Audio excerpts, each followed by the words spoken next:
Thank you. Thank you, thank you, thank you, thank you, thank you.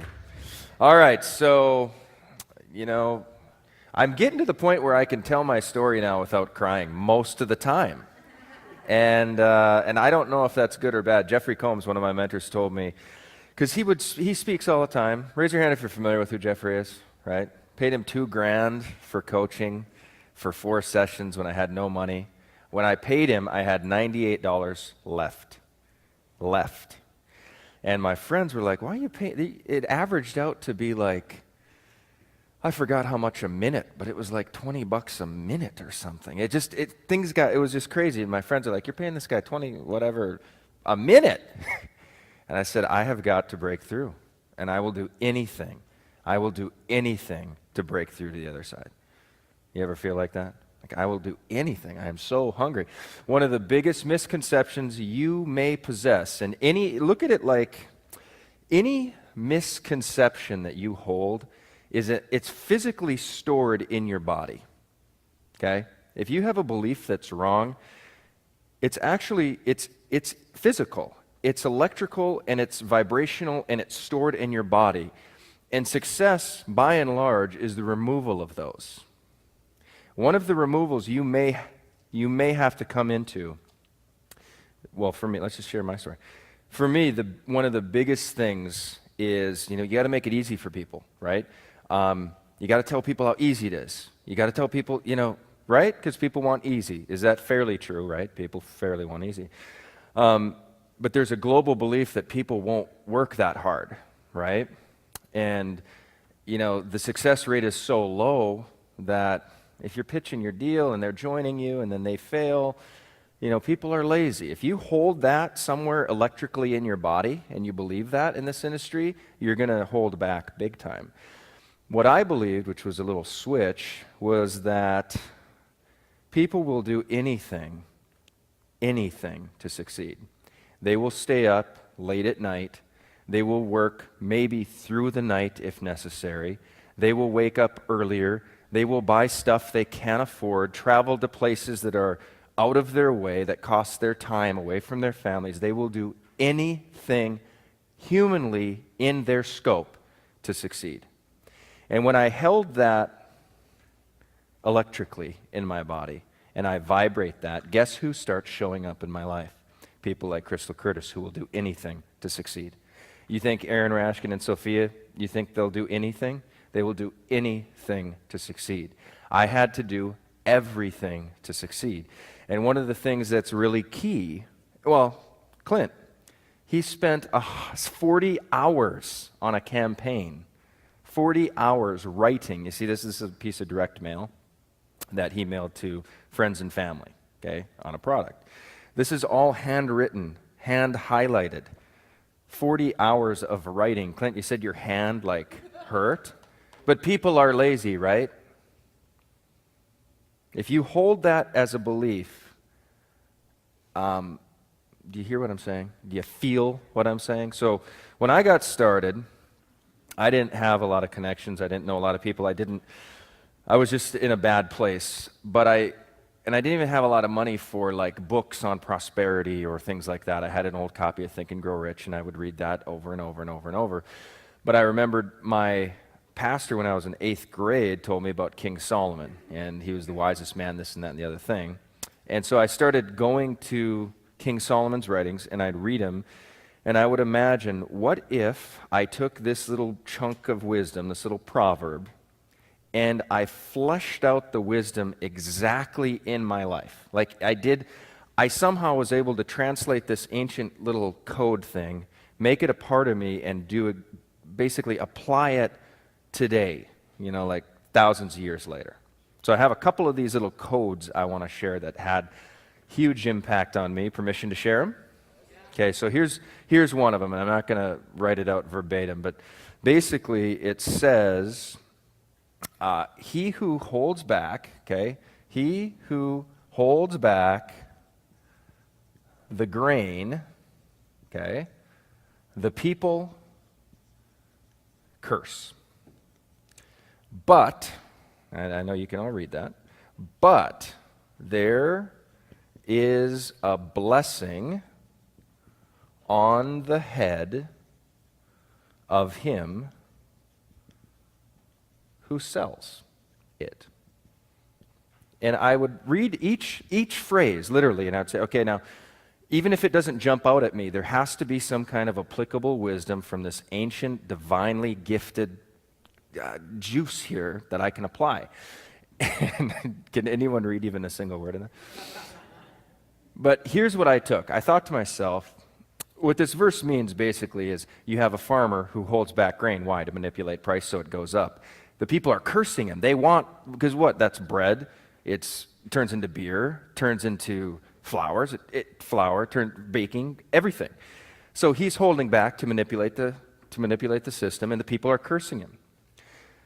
But there's a blessing on he who sells it. And I thought to myself, sales, at least growing up, in my mind, sales had a little what to it? A little icky, a little kind of dirty, kind of bleh, right? So I started thinking, the people curse. So what does the blessing mean? It means the people will bless you by the act of selling. You not only you become blessed, obviously, but the people will bless you because they're getting a deal, right? So what I did was I started to imagine that the stuff I sold not only blessed me, so there was but there's a blessing on the head of him who sells it. So watch this crazy thing. This is a biblical tie-in from the very early in the scripture when it says, you will earn your bread by the sweat of your brow, right? By the sweat of your face. Now here in the development of this whole tale in the scripture, now we've got the sweat is literally a blessing is now covering. So the sweat translates into blessing. Isn't that a beautiful picture? You are wet with blessing. From the top of your head, it's streaming down you. It's complete. And what happens, it's the sweat of selling. Isn't this crazy? The money, there's a lot of money out there. You have to work at it. You have to sweat for the sale sometimes. Sometimes it's very automatic. Sometimes it shows up. You don't even know how it showed up, but it showed up. But guess what?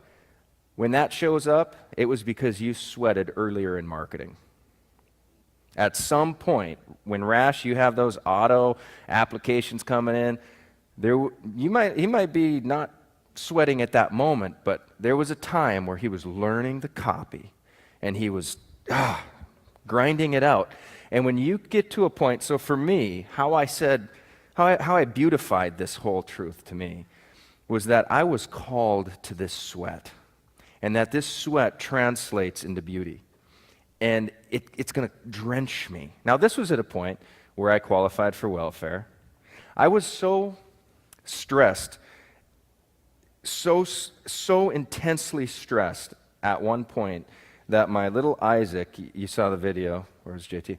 Video's touching, and I'd say I'm a pretty decent dad. People tell me I'm a great dad. I believe I'm a pretty good dad. So with that said, remember that when I tell you this next story. Little Isaac, I was calling leads. No one was buying. No one was going to my website. And he was crying as like a 2-year-old does, 2, 3. And I remember I wanted to take him, and I held him, and I had to hold back from almost crushing his throat. I was so angry. I wanted to pick him up and throw him against the wall. That's the place I was in when I started this business. I cannot describe to you how desperate, how painful. I was erratic, thinking like I didn't do anything. But I squeezed it. I remember thinking like, I want to take. Some of you probably haven't been there, and thank God you haven't. But we had nothing in the bank. I remember I was getting as many credit cards in one day as I could. I was applying so it didn't affect the credit, so that the application could get through before they could check. And I was playing all this credit card game, and I was selling everything. I was telling Shannon she can't put so much milk in the bowl because we can't feed the kids. We can't put that much milk in a bowl because they don't need that much milk, right? Neighbors are buying us groceries.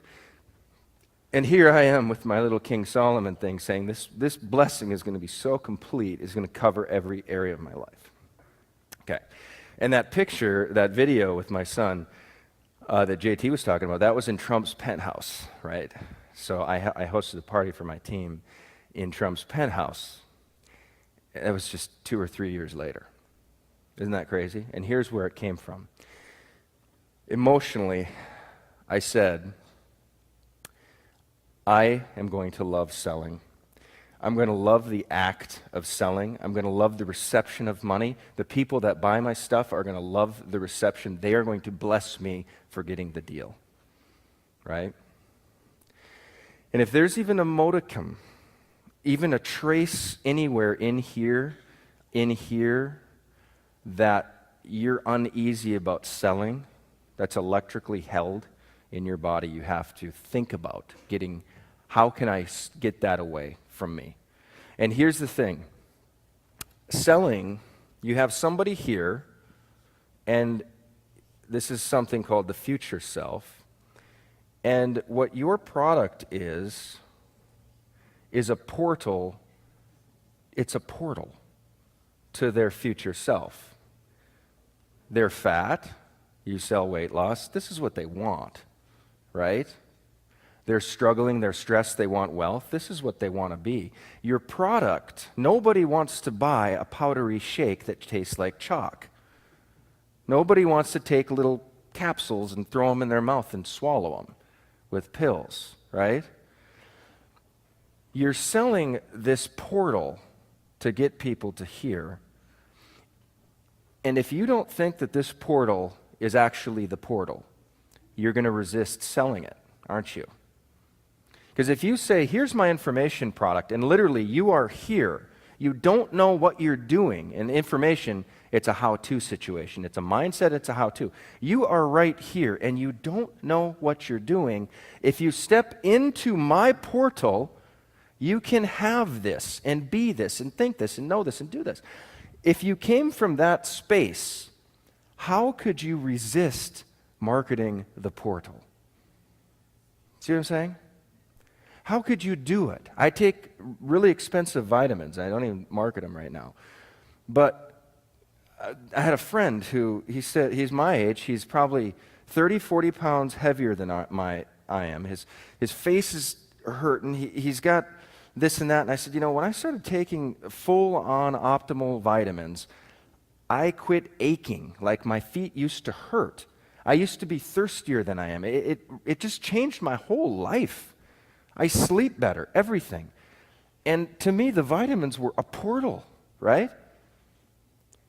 Is this marketing situation that you're in, my point is this. The people want this, and they actually want this, and they're willing to spend anything, and they're willing to do anything to get to this.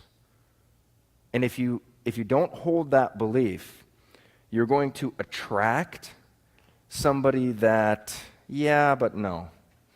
Yeah, it sounds good, but no. Because you're not resonating at this level. Do you see what I'm saying? You have to really believe that what you're pitching is the portal.